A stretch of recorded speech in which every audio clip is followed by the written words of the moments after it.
इस बीच रूस ने अमेरिकी सांसद लिंडजी ग्राहम के खिलाफ अरेस्ट वारंट जारी कर दिया। रूस का आरोप है कि लिंडजी ग्राहम ने यूक्रेन के जंग में मारे गए रूसी सैनिकों की मौत का मजाक उड़ाया और खुशी जताते हुए यह कह दिया कि अमेरिका के पैसे का जंग में सही इस्तेमाल हुआ। अमेरिकी सांसद लिंडजी ग्राहम ने 26 मई को ज़ेलेंस्की से मुलाकात की थी।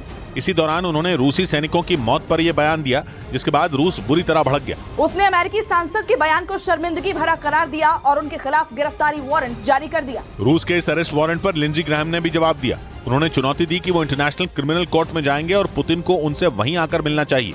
पुतिन को ये चुनौती देकर लिंडजी ग्राहम ने रूस के जले पर नमक छिड़कने का काम किया, क्योंकि इसी कोर्ट ने युद्ध अपराध के आरोप में पुतिन के खिलाफ वारंट जारी किया हुआ है। इधर देश में आतंकवादी गतिविधियों के खिलाफ कार्रवाई करने वाली एजेंसी एनआईए ने आतंकी लखबीर सिंह रोड़े पर पर्दाफाश किया।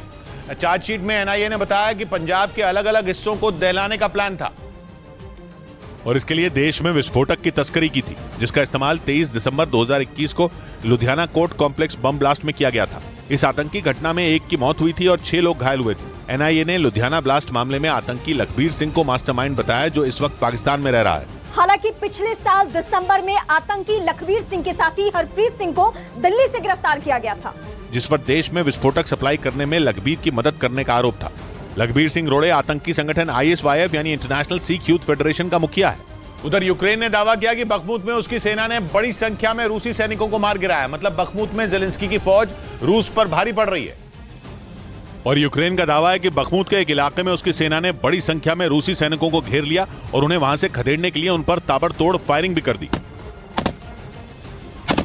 यूक्रेन ने रूसी सेना पर हमले का एक वीडियो भी जारी किया, जिसमें वो खेतों में छिपे रूस के सैनिकों पर ताबड़तोड़ गोलीबारी करते दिखे। यूक्रेन का कहना है कि बखमुत के अंदर जाने वाली आखिरी सड़क को भी उसके सैनिकों ने बंद कर दिया है, ताकि रूसी सेना तक ना हथियार पहुंच सके और ना ही खाना। उधर दूसरी ओर रूस का दावा था कि बखमुत के ज्यादातर हिस्सों पर उसका कब्जा हो चुका है। इस बीच पश्चिमी मीडिया ने दावा किया कि रूस के ड्रोन हमले का जवाब देने के लिए यूक्रेन के सैनिकों ने अपने पुराने ड्रोन में बदलाव करके उन्हें और ज्यादा खतरनाक बना दिया।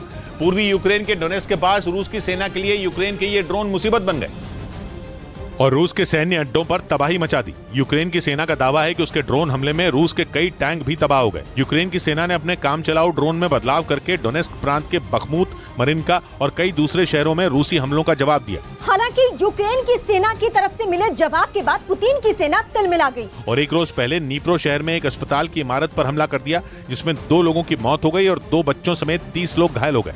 उधर यूक्रेन के राष्ट्रपति ज़ेलेंस्की के सलाहकार मिखाइलो पोदोल्याक ने रूस के सामने जंग खत्म करने के लिए एक और शर्त रख दी। उन्होंने कह दिया कि जंग खत्म होने के बाद रूस को यूक्रेन से लगी सीमा से अपनी सेना को दूर करना होगा, क्योंकि रूस ने ऐसा नहीं किया तो जंग खत्म होने के बाद भी यूक्रेन को हमेशा हमले का डर सताता रहेगा। और इस डर को दूर करने के लिए ज़ेलेंस्की के सलाहकार मिखाइलो पोदोल्याक ने यह शर्त रखी कि यूक्रेन से लगी सीमा पर रूस ने जो सेना तैनात कर रखी है, उसे सीमा से 100 से 120 किलोमीटर तक पीछे हटाना होगा।